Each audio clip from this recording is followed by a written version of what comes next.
Mass exodus from Beijing, Shenzhen industries plunge. How bad will the final outcome be? She arrives in Vietnam. Vietnam treats community of shared future coldly. Moodys recognizes the reality of China's debt problems. Beijing drops trade sanctions on Australian beef as China grapples with food shortages. It's all covered in today's China Truths. Mass exodus from Beijing, Shenzhen industries plunge. How bad will the final outcome be? A wave of job losses is sweeping across China, and even Beijing is witnessing a significant exodus, as depicted in videos circulating on Chinese social media. A real estate agent in one video reports a notable increase in people leaving Beijing, stating, "In my colleague's portfolio alone, 13 to 15 properties have been withdrawn by clients this month. It's extremely challenging right now." On Weibo, an individual shares their 7-year struggle in Beijing, where their salary rose from 8,000 to 30,000 yuan, from 1,115 to 4,180 US. Unfortunately, they lost their job in 2023, describing it as the worst year. The once thriving internet industry in Beijing appears to have vanished, leading to a scarcity of job opportunities. Concerns are raised about rent, hometown mortgage, and living expenses. Furthermore, individuals aged 30 and above are finding it increasingly difficult to secure jobs in factories. A girl, recently unsuccessful in a job interview, recounts her experience. "I interviewed at a pharmaceutical factory. They have 3 shifts, work only 8 hours a day, and the take-home salary is over 5,000 yuan per month, approximately $697 US. But the catch is they only hire people under 30. The same situation happened in Shenzhen. Numerous factories here are shutting down, and shops in the Furong industrial zone are closing, leaving many factories completely vacant. Traditional industries are on the brink of extinction. Facing unemployment, many turn to the online ride-hailing market. Data reveals that, despite the number of online ride-hailing drivers nationwide more than doubling since the end of 2020, daily order volume has plummeted to about 40% of the same period, with drivers receiving less than 10 orders per day. A driver describes the current state of the online ride-hailing market, stating, "This year is incredibly tough. Many leasing companies are losing money on rent. They lease cars to drivers, and now a driver can only make 400 to 500 yuan a day, about 56 to 70 US. Making ends meet is a real struggle." Erase unemployment crisis from public awareness. In this context, China's unprecedented unemployment rate has garnered international attention. On November 11, the Wall Street Journal delved into the issue of youth unemployment in China, revealing that in June of this year, the youth unemployment rate soared to a record-breaking 21.3%. Typically, when youth unemployment reaches 1/5, it signifies a crisis. However, China's National Bureau of Statistics ceased publishing this data, forcing the outside world to rely on hearsay and speculation to comprehend the state of the Chinese youth labor market. Consequently, the Chinese government seemingly erased the youth unemployment crisis from public awareness. Furthermore, leaked chat records among Chinese netizens expose another deceptive tactic employed by the Chinese Communist Party. Netizens disclosed that their unemployment applications were summarily cancelled by local social security bureaus, or they were instructed to fabricate job details to avoid being included in the unemployment statistics, which would reflect poorly on the data. Some individuals have attempted multiple times to apply for unemployment benefits but have faced consistent rejection. As previously reported, owing to reduced consumption, China's Consumer Price Index, CPI, for November saw a year-on-year decrease of 0.5%, marking the most substantial decline in 3 years since the onset of the pandemic. However, this data is based on CC peer-released information that may have been manipulated. An article from the self-media outlet Financial Truth asserts, history tells us that when Western traditional markets undergo a financial crisis, economic recession, and economic collapse, there is typically a significant decline in the stock market, a decrease in housing prices, negative CPI growth, sustained loose monetary policy, a decline in exchange rates, an increase in unemployment rates, and successive bank closures. In contemporary China, except for bank closures, all these symptoms exist. Moreover, small-town banks are merging. This suggests that China is undergoing a collapse-style economic recession. On November 11, Chinese human rights activist Wei Jingsheng commented on the Chinese economy on Radio Free Asia, highlighting a peculiar trend amidst the decline in all industries. Allegedly, even as government employees grapple with salary issues, the number of community workers is increasing. These individuals are purportedly assigned to spread misinformation, propaganda, and engage in online insults. Deception appears to be the only strategy to salvage the economy. He emphasizes that while most ordinary people may not grasp the nuances of economics and politics, they understand their own financial situations. With significant capital flight abroad, concerns arise among the impoverished. The lower middle class is tightening their belts, pushing 600 million people into poverty. How will they survive? Can they endure continued deception and false promises? These are imminent crises. The urgent need is to comprehend the core issues and initiate political reforms. The single-party political system is identified as the root cause of poverty and numerous problems. Some insiders in the Chinese system recognize the issues, but there appears to be no means or courage to address them. Individuals are lying low, waiting for the inevitable day of collapse. Wei ultimately inquired, will the ultimate outcome be worse than peaceful evolution or various coups? She arrives in Vietnam. Vietnam treats community of shared future coldly. In recent days, the news of Chinese Communist Party leader Xi Jinping's visit to Vietnam has captured the international public's attention. On December 12, he and First Lady Peng Liyuan officially arrived in Vietnam. This marks Xi Jinping's first visit to Vietnam in 6 years and follows U.S. President Biden's visit to Hanoi 3 months ago. Currently, major global powers are vying for influence in this Southeast Asian nation. As mentioned earlier, she brought in lavish gift package for Vietnam, signifying China's commitment to enhancing economic, trade, and investment collaboration with Vietnam.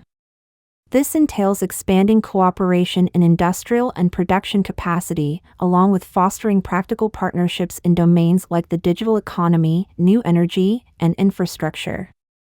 Additionally, China aims to deepen engagement in industrial and production capacity while also advancing practical cooperation in areas such as the digital economy, new energy, and infrastructure.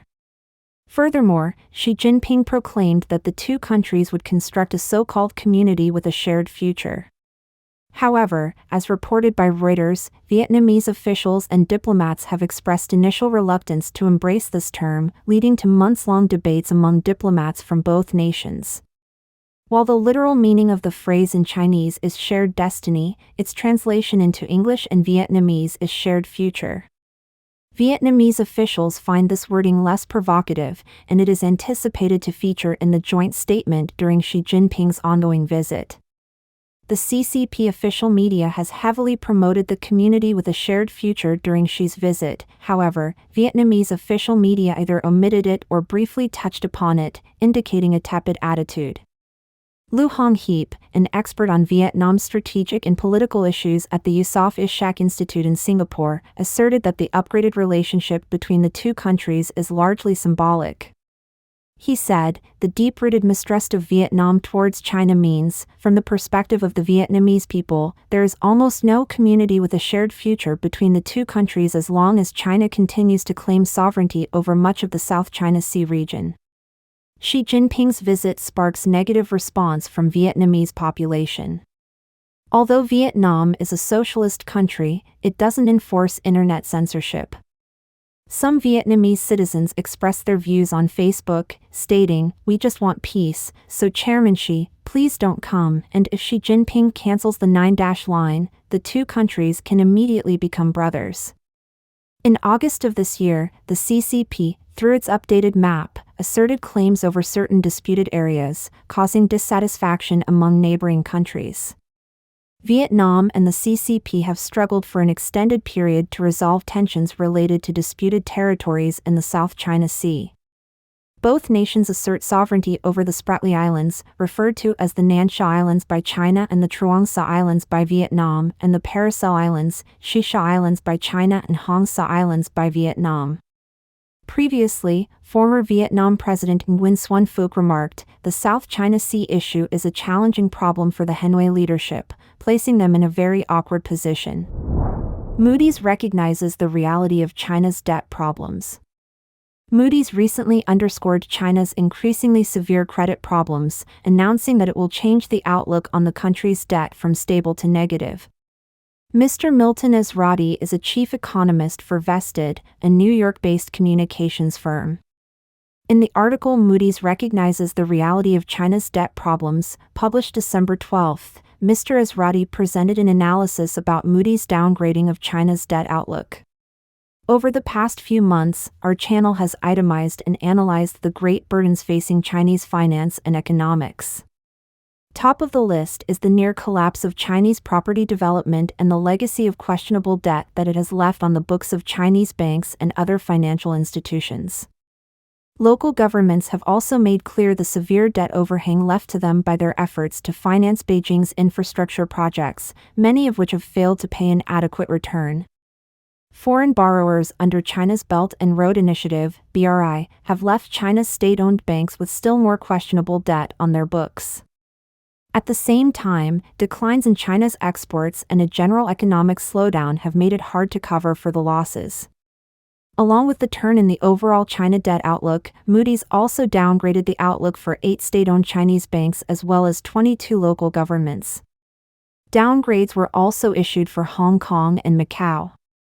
Moody's didn't, however, downgrade China's overall credit quality, which it kept at A1, investment grade, 4 notches below Moody's top credit rating of AAA, where it has been since 2017. This seemingly dramatic gesture has done nothing more than recognize an already difficult reality and the likelihood that the problems will worsen before they improve.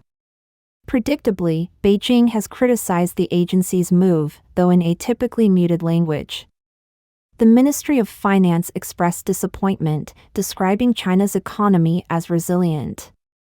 Its spokespeople have indicated that Beijing has already taken steps to address the debt problems of local governments and is taking additional steps to spur economic growth. On none of these points did the ministry offer many specifics. Some commentary, although not from the Ministry of Finance, has tried to downplay the severity of China's debt situation by pointing out that the debts of China's central government are relatively lighter than those of the United States and Japan. China's debt, so defined, amounts to 77% of the country's gross domestic product, whereas the U.S. equivalent equals 123% and Japan's is 264%. While all of this is indisputable, it sidesteps the question before Moody's in any honest analysis of China's situation. Beijing has kept its debt levels low by forcing local governments to finance infrastructure spending. Besides, the weight on Chinese finance comes from all sorts of debt, of central and local governments, as well as of private borrowers. In this context, it matters not how the debt is classified. Moody's made its understanding of this fact clear in the language that it used to accompany the downgrade announcement. The analysts there made no distinctions between public and private debt or which level of government suffered the biggest overhang. They focused on the overall debt burden, much of it connected to projects that will never pay enough to discharge their associated financial obligations. These analysts could see that the failure of even a portion of this questionable debt would severely limit the ability of Chinese financial institutions, state-owned or private, to support the ongoing investment needed for future economic growth. Especially since China's exports are shrinking and the economy has slowed, these analysts concluded that matters presented broad downside risks to China's fiscal, economic, and institutional strength. Nor does Beijing's retort to Moody's action give any confidence that China can remedy its problems. The Ministry of Finance's solution to local government debt problems, for instance, is to reclassify their infrastructure-related debts, the so-called local government financing vehicles, LGFVs. But a reclassification does nothing to relieve the obligation to pay. It just moves it. The risk of default remains a burden on the financial system. The ministry also discussed efforts to stimulate faster economic growth with stepped-up infrastructure spending. Still, nothing that the ministry said explained how that spending would be financed or how the planners would ensure that their projects could return enough to discharge any debt. Such concerns are more than a little reasonable because many recent infrastructure projects have failed to yield an adequate return. It's far from an encouraging situation for at least 3 reasons. First, Moodys has accurately captured the severity of China's present debt situation and the threat that it poses to the stability of Chinese finance and the economy's growth prospects. Second, Beijing has offered a weak response to the reality that Moodys has highlighted. Third, Beijing's response leaves little confidence that it has the will to deal with the matter or even understand what it faces. Beijing drops trade sanctions on Australian beef as China grapples with food shortages. Beijing has lifted an arbitrary ban on 3 Australian abattoirs as China not only grapples with food shortages, but continues working to ease relations with the Labour government. Beijing's customs agency announced that products from Australian companies Taze, the Australian Lamb Company, and JBS will be allowed into China. The initial ban came amid a flurry of coercive trade actions in 2020 targeting Australian exporters in response to the former Morrison government calling for an international inquiry into the origins of COVID-19. The ban swept a swathe of exports to China including wine, beef, barley, and lobster, with the sanctions estimated to cost Australian companies $20 billion Australian dollars, about $13 billion US dollars. Yet at the same time, it spurred democratic governments to begin adopting trade diversification strategies to reduce their reliance on the Chinese market to reduce the risk of pressure from the Chinese Communist Party. Furthermore, Beijing currently is reviewing its ban on Australian wine exports, while 7 other abattoirs remain blocked from re-entering China, including Australian Country Choice, Kilcoy Pastoral, Beef City, JBS Dinmore, Northern Cooperative Meat Company, John D., and Marimist. Chinese farmers struggle to feed the country. Beijing leadership is struggling with ongoing food shortages, with China now one of the largest global purchasers of soybean, corn, wheat, rice, beef, pork, barley, and sorghum, according to an August S&P Global update. Part of the reason behind China's struggles to feed itself is that farming is simply not a lucrative activity in the country after generations of communist and socialist control. A combination of corruption, with arbitrary taxes imposed on farmers from local-level officials, and socialist policies that result in government control over farmland, have resulted in very poor profit margins for operators, and very little appeal for younger generations to take up the practice. In contrast, free market systems in Western countries allow farmers to operate larger lots of land with minimal government control, and to also profit from their businesses, making farming businesses appealing for several generations. Don't forget to comment in the section below to share your opinions on today's topic with us. If you find the information helpful, please share this video with a friend to watch together. This will be a great source of motivation for our team to produce more and more quality and reliable videos. And also don't forget to like and subscribe to see more interesting topics from China Truths. Thank you for tuning in.